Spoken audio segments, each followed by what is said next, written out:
नमस्कार, मैं हूं प्रेरणा और स्वागत है आपका YouTube सहेली फेसबुक पेज पे। फ्रेंड्स, पीरियड से जस्ट पहले जो 7 से 10 दिन का समय होता है, ड्यूरेशन होता है, वो गर्भ धारण के कंसेप्शन के पर्सपेक्टिव से बहुत इम्पॉर्टेंट होता है, क्योंकि यही वो समय होता है जब महिला के शरीर में इम्प्लांटेशन यानी कि गर्भ के रोपण की क्रिया चल रही होती है।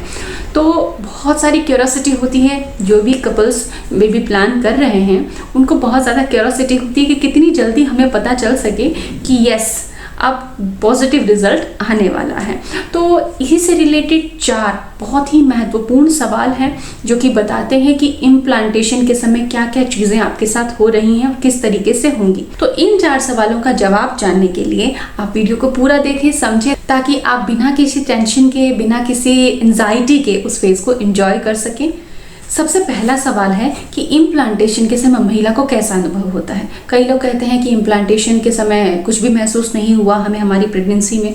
कई लोग कहते हैं कि क्रैम्पिंग महसूस होती है, हल्की स्पॉटिंग होती है। तो जितने शरीर उतने बदलाव, उतने ज़्यादा सिम्टम्स होते हैं। लेकिन अगर हम इम्प्लांटेशन के अनुभवों की बात करें तो कुछ ऐसे सिम्टम होते हैं जो कि महिला महसूस करती है।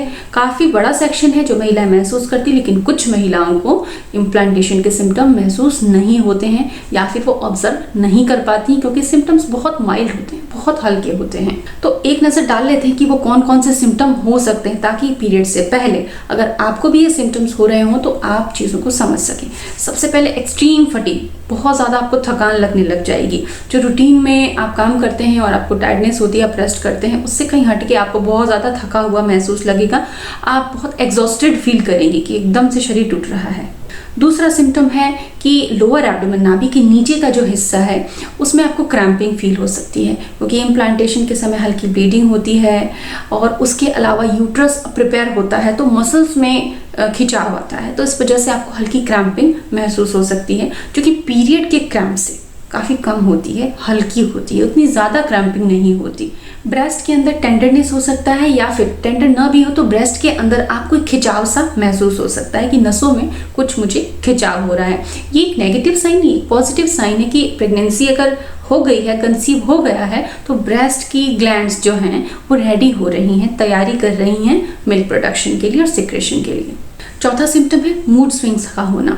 मूड स्विंग्स में ऑन ऑफ, कभी अच्छा फील होगा, कभी आप बहुत खुश महसूस करेंगे अपने आप को और कभी आप बहुत लो फील करेंगे, और ये खुद भी आपको कभी कभी लगेगा कि अचानक कुछ अजीब होने लगा है मेरे साथ। कभी मुझे बहुत अच्छा होता है, बहुत पॉजिटिव फील करती हूँ, हर चीज़ अच्छी लगने लगती है, कभी मैं बहुत लो हो जाती हूँ। फूड क्रेविंग्स अगली चीज़ है, फूड क्रेविंग्स। तो फूड क्रेविंग्स में बड़ा कन्फ्यूज़न होता है महिलाओं को। कैसे कि पीएमएस, पीरियड से पहले अगर किसी महिला को हार्मोनल इंबैलेंस है तो उनको प्री मेंस्ट्रुअल सिंड्रोम भी होते हैं, उनमें भी फूड क्रेविंग होती है। तो प्रेगनेंसी के सिम्टम्स, इम्प्लांटेशन सिम्टम्स के टाइम की फूड क्रेविंग और पीएमएस की फूड क्रेविंग में क्या डिफरेंस होता है। फ्रेंड्स, अगर आपको पीएमएस की प्रॉब्लम है तो बिल्कुल क्लियर है, समझ लीजिए कि आपको किन्हीं खास चीज़ों की क्रेविंग होगी। तो कौन कौन सी चीज़ों की क्रेविंग हो सकती है। अगर आपको पीएमएस है तो आपको कॉफ़ी की क्रेविंग होगी, आपको शुगरी चीज़ों की जैसे कि केक, कुकीज़, मीठी चीज़ों की, स्वीट्स की, जंक फूड की, इन सब चीज़ों की क्रेविंग आपको पीएमएस में हो सकती है। लेकिन अगर इम्प्लांटेशन का समय चल रहा है तो आपकी भूख बढ़ जाएगी या फिर पूरी तरह से ख़त्म हो सकती है। ये बॉडी टू बॉडी डिफर करता है। तो ये डिफरेंस है इम्प्लांटेशन में और प्री मेंस्ट्रुअल सिंड्रोम में, जिसको आप सभी मार्क कर लें, समझ लें।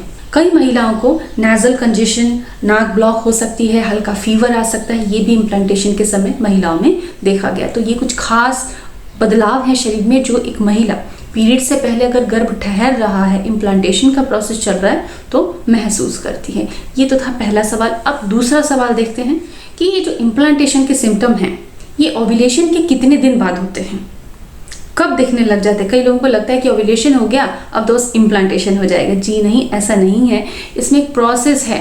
फेलोपियन ट्यूब में कुछ टाइम स्पेंड होता है, फिर धीरे धीरे वो यूट्रस में जाता है, ब्लास्टोसिस्ट की स्टेज होती है, सेल मल्टीप्लाई होती रहती हैं बहुत रैपिडली और उस दौरान इम्प्लांटेशन होता है। इसमें 6 से 12 दिन का समय लगता है, यानी कि ओव्यूलेशन के 7 से 10 दिन के बाद आप इम्प्लांटेशन का एक्सपेक्ट कर सकती हैं कि हाँ, इम्प्लांटेशन का समय अब आ चुका है। और इतने दिनों के बाद ही आपको हल्के फुल्के क्रैम्पिंग या जो भी लक्षण मैंने अभी बताए हैं वो महसूस हो सकते हैं। अब बात आती है कि इम्प्लांटेशन और पीएमएस को कैसे फ़र्क कैसे समझें, क्योंकि दोनों चीज़ें में काफ़ी सिम्टम्स एक जैसे होते हैं, तो किस तरीके से समझा जाता है। तो सबसे पहला डिफरेंस ये है कि पीएमएस आपको हमेशा से होता आ रहा है अगर, तो आप जानती हैं कि उसमें बहुत ज़्यादा डिप्रेशन होता है, कुछ खास चीज़ों की क्रेविंग होती है, मूड स्विंग बहुत ज़्यादा होता है, डिप्रेस्ड बहुत ज़्यादा फील करती है, मतलब नेगेटिव फीलिंग कुछ ज़्यादा रहती है, ब्लोटिंग हो सकती है आपको, और ब्रेस्ट के अंदर टेंडर फीलिंग बहुत ज़्यादा होती है पीएमएस के दौरान।